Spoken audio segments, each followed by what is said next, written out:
बोले भारत माता की, भारत माता की, वंदे वंदे हिंदुस्तान हिंदुस्तान।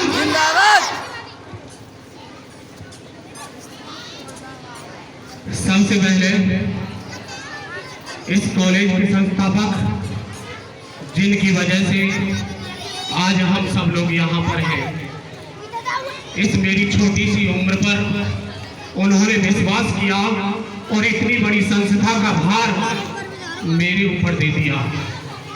जिन्होंने एक स्वप्न देखा था कि इस क्षेत्र में कोई कॉलेज नहीं है, यहाँ के बच्चे पढ़े लिखे और देश का भविष्य बने। मैं उनसे कहना चाहूँगा कि मैं उनके सपन को साकार करता रहूँगा। जितनी भी मेहनत होगी मैं उस मेहनत में आगे कितना भी दम लगाना पड़े मैं उस सपन को साकार करूँगा। और उन्होंने ये जो भरोसा मुझ पर जताया है इसके लिए मैं उन्हें धन्यवाद दूंगा सर्वप्रथम कॉलेज के संस्थापक। उसके बाद उन्हें गणतंत्र दिवस की हार्दिक शुभकामनाएं एवं उनका हार्दिक अभिनंदन एवं वंदन करता हूँ। इसके बाद कॉलेज की प्रबंधक महोदय जो इस भारी ठंड में गाजियाबाद से चल करके हमारे पास तक आई, उन्होंने अपने बच्चों को देखने के लिए इतनी महान कृपा हम लोगों के ऊपर की जो यहाँ तक आई है। मैं उनका हार्दिक तहे दिल से स्वागत करता हूँ एवं धन्यवाद देता हूँ यहाँ आने के लिए और गणतंत्र दिवस की हार्दिक शुभकामनाएं देता हूँ।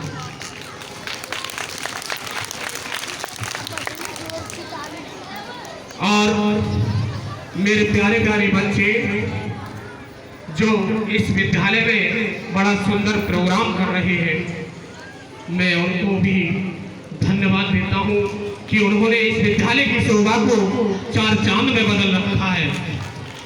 और मेरे जितने भी प्रिय अतिथिगण जो बाहर से आए हुए हैं और उन्होंने इस कीमती समय में अपना समय निकाल करके इस विद्यालय की शोभा को बढ़ाया, मैं उनका भी हार्दिक स्वागत करता हूं और उन्हें धन्यवाद देता हूं तथा गणतंत्र दिवस की हार्दिक शुभकामनाएं देता हूं। एक बार सभी जोर से बोलिए भारत माता की, भारत माता की, वंदे वंदे हिंदुस्तान जिंदाबाद, हिंदुस्तान जिंदाबाद। आज हमारे इस विद्यालय की भांति पूरे हिंदुस्तान के अंदर झंडा फहरा करके 26 जनवरी को धूमधाम से मनाया जा रहा है। बड़ी खुशी का माहौल है हिंदुस्तान के अंदर, क्योंकि 26 जनवरी सन 1950 को भारत का संविधान लागू हुआ था। संविधान हमारे देश का कानून नियम सारी चीजें हैं जो हमारे संविधान के अंतर्गत आती है। संविधान जो लिखा गया था वो 26 जनवरी 1950 को हमारे देश में लागू हो गया था। उससे पहले हिंदुस्तान के अंदर ब्रिटिश सरकार का शासन चला करता था। संविधान के अंदर बहुत सारे नियम, जैसे कि एक व्यक्ति चोरी करता है, क्या चोरी करता है और उसको क्या सजा देनी है वो हिंदुस्तान का जो संविधान है उसमें ही पढ़ करके वो सजाएं दी जाती है। तो सारे कानून नियम वो संविधान में लिखे हुए हैं और उसी को देख करके पूरे हिंदुस्तान का कानून चलता है। 26 जनवरी सन 1950 को हिंदुस्तान का संविधान अपना लागू हो गया था और उसी वर्ष से लगातार प्रत्येक 26 जनवरी को गणतंत्र दिवस मनाया जाता है। और आज भारत के अंदर 71वां गणतंत्र दिवस बड़ी धूमधाम के साथ मनाया जा रहा है। एक बार जोर से बोलिए पहले भारत माता की, वंदे वंदे हिंदुस्तान हिंदुस्तान। लेकिन मेरे भाइयों, आज पूरा जश्न हिंदुस्तान के अंदर है, बड़ी खुशियां मना रहे हैं, लेकिन जिन्होंने हमें ये सारी उन लोगों को भी हमें याद करना चाहिए। 15 अगस्त 1947 से पहले हमारा देश आजाद नहीं था। जैसे आज हम स्वतंत्र बैठे हैं, इस खुले माहौल में बैठे हैं, ऐसा माहौल 15 अगस्त 1947 से पहले देश में नहीं था।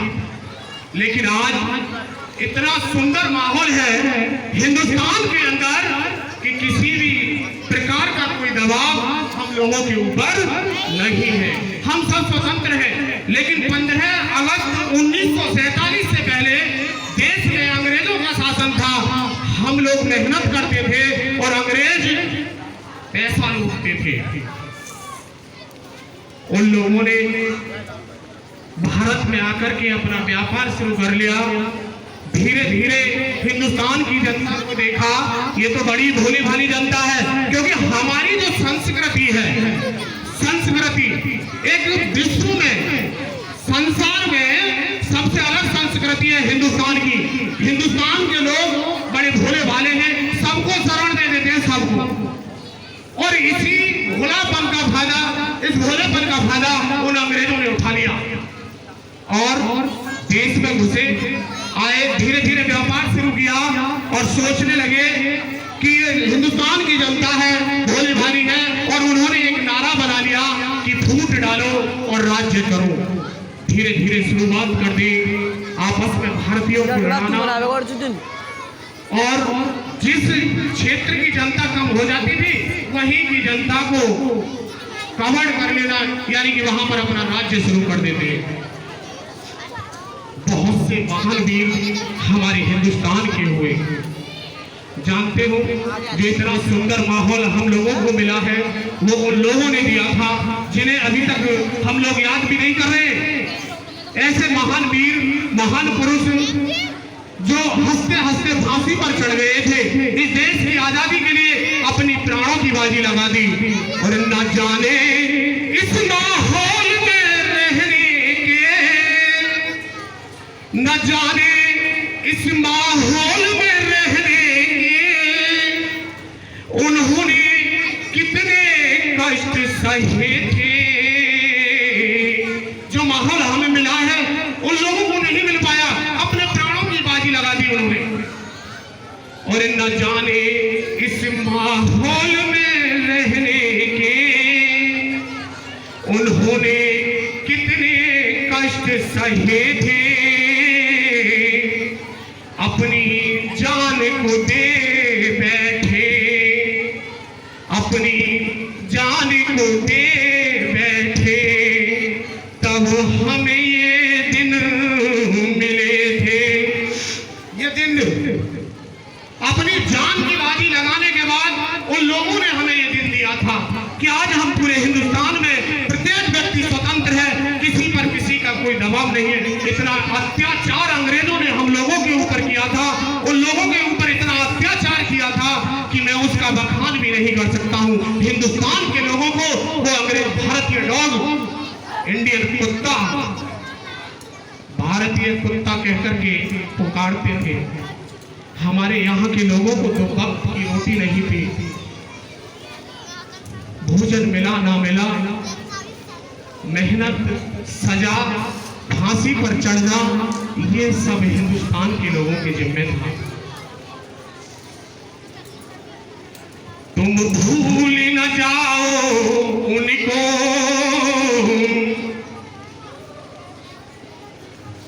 तुम भूल न जाओ उनको,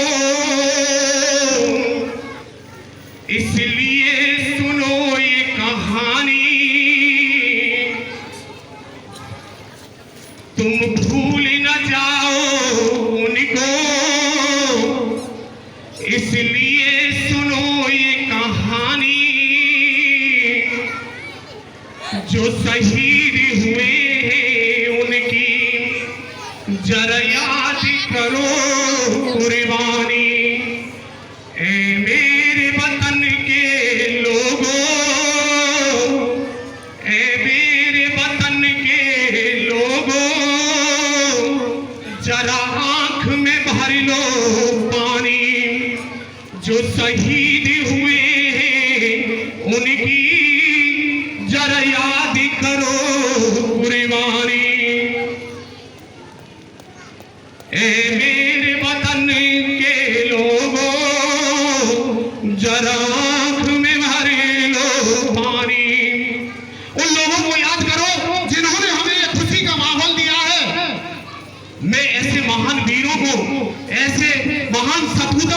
तहे दिल से नमन करता हूं और उन्हें श्रद्धांजलि अर्पित करता हूं कि आज इस हिंदुस्तान के अंदर मैं भी और आप भी खुल करके रहते हैं।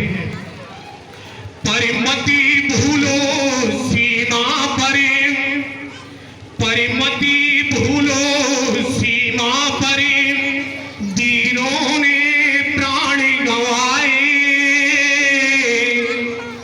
उन लोगों ने सीमा पर अपने प्राणों की बाजी लगा दी और आज भी हमारे हिंदुस्तान में ऐसे लोग हैं जो आज भी, जिनकी वजह से आज हम सुरक्षित हैं। अगर 10 मिनट के लिए हिंदुस्तान से अपने फौजी भाइयों को हटा लिया जाता है तो आज देश फिर गुलाम हो जाएगा। तो मैं उन महान वीरों को जो आज भी इस कड़कड़ाती ठंड में जहां 9-10 फीट बर्फ पड़ रही है, 10 फीट 15 फीट बर्फ है, पता ना वो बर्फ का टीला कब ढह जाए और कब हमारे फौजी भाइयों की मौत हो जाए, किसी को कोई अंदाज नहीं है। लेकिन ऐसे ऐसे महान वीर आज भी हमारे हिंदुस्तान में हैं और मैं भी तहे दिल से उन वीरों को नमन करता हूं कि जिनकी वजह से आज मैं हिंदुस्तान के अंदर खुले आसमान में बोल रहा हूं। जब देश में थी दिवाली, जब देश में थी दिवाली, वो खेल रहे थे होली। जब हम बैठे थे घरों में, जब हम बैठे थे घरों में, वो झेल रहे थे गोली।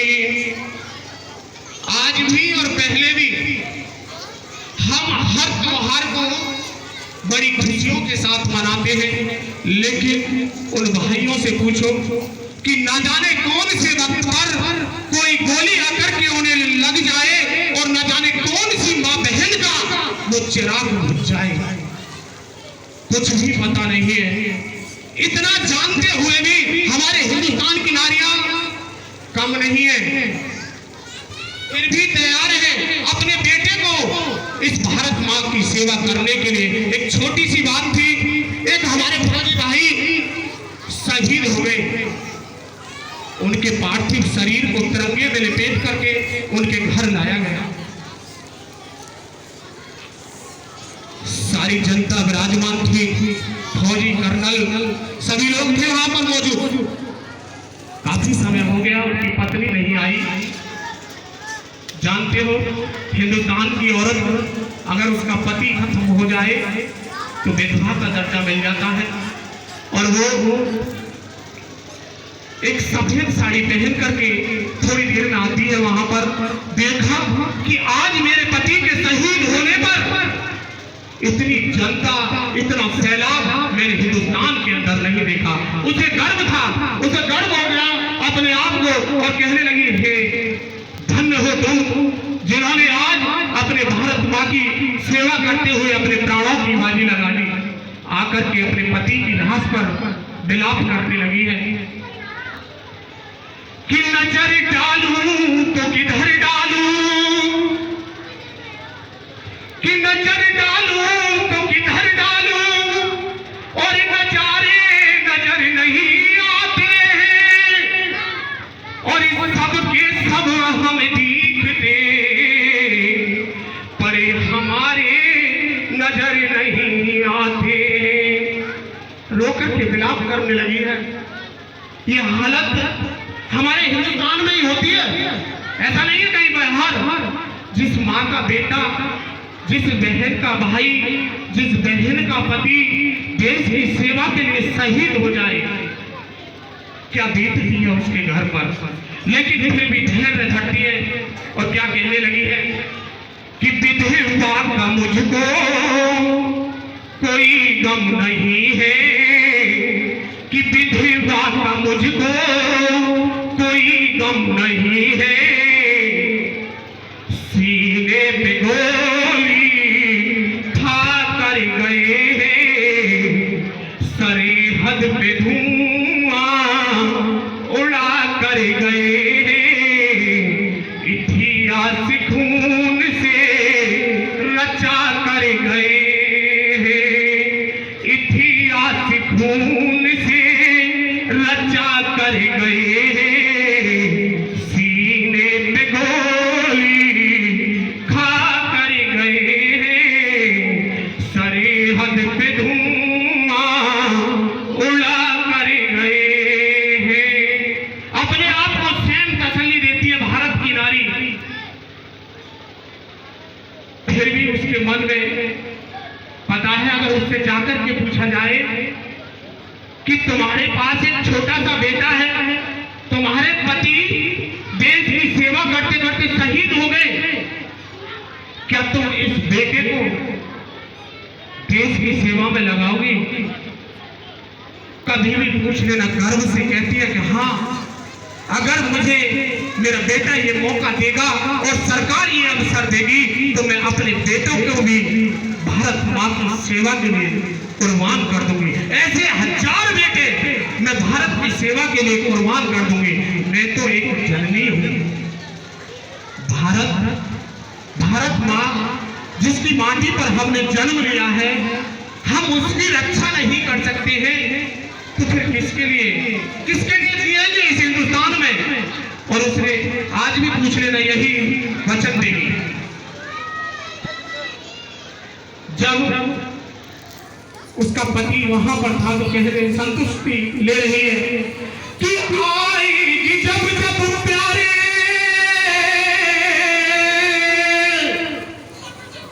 कि आएगी जब जब प्यारे याद तुम्हारी, संतोष कर लेगी भारत की नारी, कि आएगी जब जब प्यारे याद तुम्हारी, संतोष कर लेगी भारत की नारी,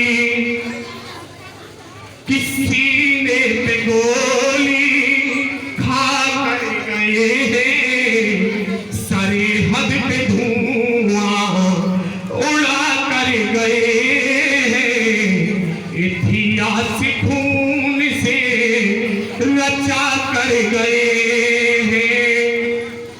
जब देखा उसके पति का पार्थिव शरीर एक तिरंगे में लिपटा हुआ था, कफन की जगह पर जब हमारे देश का कोई फौजी शहीद होता है तो उसके पार्थिव शरीर को तिरंगे में लपेट करके लाया जाता है। जानते हो इस तिरंगे का कलर, ये जो झंडा है, इस झंडे का कलर भी हमारे हिंदुस्तान की नारियों से मैच करता है। किस तरीके से उस औरत ने कहा है कि मिला रंग केसरिया रंग हमारे इस झंडे में है, और उसने अपने आप से जोड़ दिया है इसको कि मिला रंग केसरिया सिंदूर है मेरा, और इस हरे रंग की चूड़ियों ने, हमारे यहाँ हरे रंग की चूड़ियां सभी जानते हैं, लेकिन हरे रंग की जो चूड़ियां होती है उसे हमारे हिंदुस्तान की संस्कृति के आधार पर तब पहना जाता है जब उसकी शादी हो जाती है। तो दूसरा रंग, पहला रंग उसने अपने सिंदूर से जोड़ दिया है और दूसरा रंग उसने अपनी चूड़ियों से जोड़ दिया है कि मिला रंग केसरिया सिंदूर है मेरा, और हरे रंग की चूड़ियों ने किया है अंधेरा। विधवा होने के बाद चूड़ियां नहीं पहन सकती है, और मैंने अभी बताया था कि सफेद रंग की साड़ी पहन करके आई थी वो, कि मिला रंग केसरिया सिंदूर है मेरा, हरे रंग की चूड़ियों ने किया है अंधेरा। हे भक्ति का कैसा चक्कर, हे भक्ति का कैसा चक्कर, सफेद साड़ी तेरी, हे भक्ति का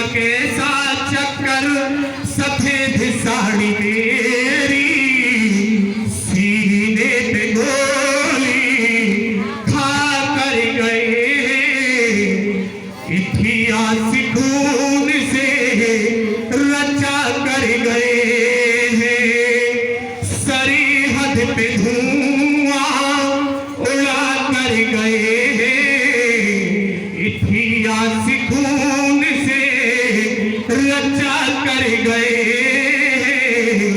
इतिहास खून से रचा कर गए, कि विधवा का मुझको कोई गम नहीं है, कि विधवा का मुझको कोई गम नहीं है, सीने पे गोली खा कर गए, इतिहास खून से रचा कर गए हैं। आज भी हिंदुस्तान की नारियां इस संकल्प को लेने को तैयार है कि कोई फर्क नहीं पड़ता, अगर हमारे पति शहीद हो गए, हमारा बेटा शहीद हो गया, तो मैं अपने और संतान अगर ईश्वर हमें देता है तो हम उसे भी देश की सेवा के लिए कुर्बान कर देंगे। ऐसे ऐसे महान वीर, ऐसे ऐसे महान पुरुष हमारे हिंदुस्तान के अंदर जन्मे हैं, तो इस देश की आजादी के लिए उन्होंने अपने प्राणों की बाजी लगा दी। ऐसे ऐसे महान पुरुष हमारे हिंदुस्तान के अंदर थे और हैं और आगे भी रहेंगे। जानते हो, थी खून से लथपथी काया, थी खून से लथपथी काया, फिर भी बंदूक उठा के देश की आजादी के लिए एक गोली क्या 1000 गोली लग जाए, लेकिन जब तक सांस है कदम पीछे नहीं रखेंगे। कि खून से लथपथी काया, फिर भी बंदूक उठा के एक ने 10 को मारा, फिर गिर गए होश गंवा के। अब क्या करें, सांस जाने वाली है, शरीर के अंदर दम छूटने वाला है, अब शरीर काम नहीं कर रहा है, क्योंकि देश की आजादी के लिए इतना खून बहा चुके हैं कि अब शरीर में हिम्मत नहीं है कि आगे उठ करके बढ़े। लेकिन मेरे भाइयों, 15 अगस्त 1947 से पहले जितने भी महान पुरुषों ने ये कुर्बानियां दी थी, उनका जो प्रयास था वो विफल नहीं रहा। उन्होंने देश को आजाद करा के छोड़ा, अपने प्राणों की बाजी लगा दी, और जब देश आजाद हो गया तो क्या कहते हैं, अंग्रेज भगा दिए हिंदुस्तान से, देश आजाद था, पूर्ण रूप से स्वतंत्र था, हिंदुस्तान के लोगों का झंडा, हिंदुस्तान का झंडा गड़ चुका था। और क्या कहने लगे हैं, और जब अंतिम समय आया तो, और जब अंतिम समय आया तो कह गए कि हम चलते हैं। देश को आजाद करा दिया, इस माहौल का आनंद नहीं ले पाए। अभी मैंने बताया था, इस माहौल में रहने के उन्होंने न जाने कितने कष्ट सहे थे और अपनी जान की बाजी लगा दी, तब ये दिन हमें मिले थे। उन वीरों को हमें याद करना चाहिए। जब देश को आजाद कर करके जाने लगे तो क्या कह रहे हैं, कि खुश रहना देश के प्यारो। इसकी बागडोर हम लोगों के ऊपर सौंप दी कि अब देश तुम्हारा है, अब हम तो जीवित नहीं बचेंगे। क्यों? क्योंकि वो मारे गए लड़ाई में, लेकिन देश आजाद करा दिया था उन्होंने।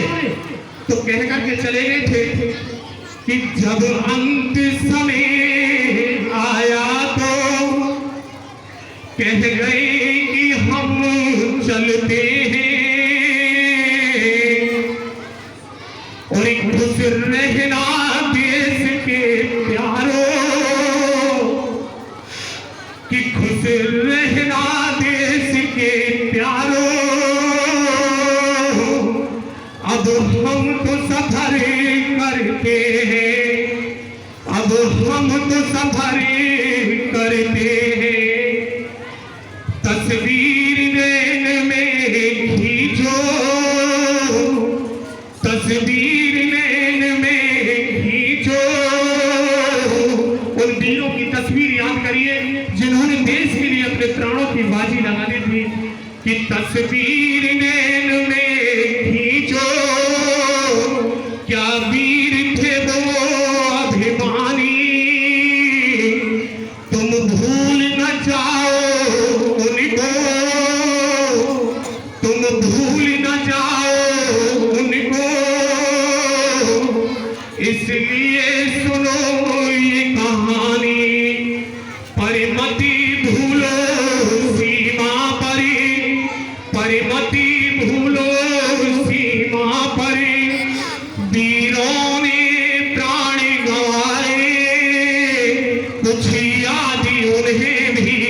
कर लो कुछ याद उन्हें भी कर लो जो लौट के घर ना आए।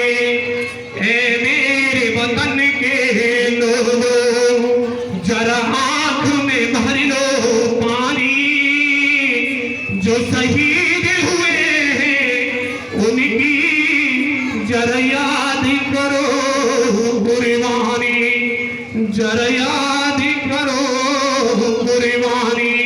उन वीरों को हमें नहीं भूलना चाहिए। इसलिए मैं ये कहता हूँ आपसे कि समय का अभाव है, बढ़ने को तो प्रोग्राम बढ़ता चला जाएगा, लेकिन समय को ध्यान में रखते हुए अपनी वाणी को हमें जल्दी ही विश्राम देना है।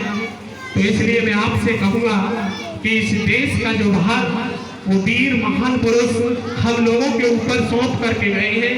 हमें उन वीरों को ध्यान में रखते हुए, उनकी कुर्बानियों को याद करते हुए उन लोगों को नजरअंदाज नहीं करना है।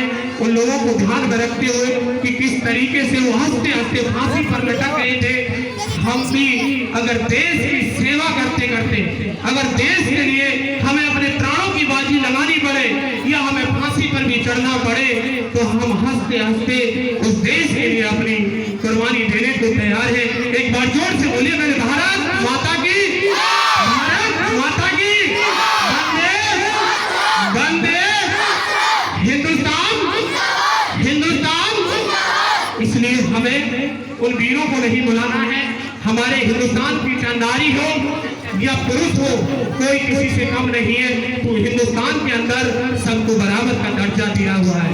इसलिए मैं यहाँ पर मौजूद समस्त समाज से कहूँगा कि अपने बच्चों को अच्छी शिक्षा ग्रहण कराएं और उनके उज्जवल भविष्य के लिए कामना करते रहें। किसी का भी बच्चा अशिक्षित नहीं रहना चाहिए, क्योंकि आने वाले समय में अनपढ़ की कोई वैल्यू नहीं होगी।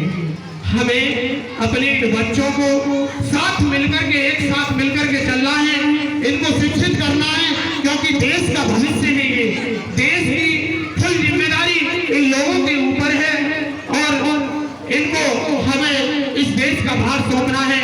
तो मेरे प्यारे ननिहाल बच्चों, छोटे छोटे प्यारे प्यारे जो भी बच्चे हैं, मैं उनसे ये कहूँगा कि अपनी शिक्षा को ध्यान में रखते हुए आगे बढ़े, जिससे देश के अंदर सत्यवादी जैसे हरिश्चंद्र थे, सत्य के मार्ग पर चलने वाले लोगों की कमी हिंदुस्तान के अंदर ना पड़े। किसी भी प्रकार की कमी, जैसे अच्छे अच्छे डॉक्टर हैं, इंजीनियर हैं, किसी की कमी हिंदुस्तान में नहीं पड़नी चाहिए, क्योंकि हम सब लोग मिलकर के एक संकल्प लेते हैं कि देश का भार हम सब लोगों के ऊपर है और हमें उसे मिलजुल करके आगे बढ़ाना है। जय हिंद, जय भारत। मैं बस इतना ही कहूँगा, क्योंकि आगे के और प्रोग्राम है, समय बहुत हो चुका है।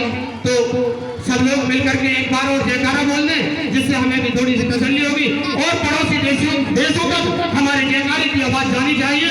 एक बार जोर से बोलिए भारत।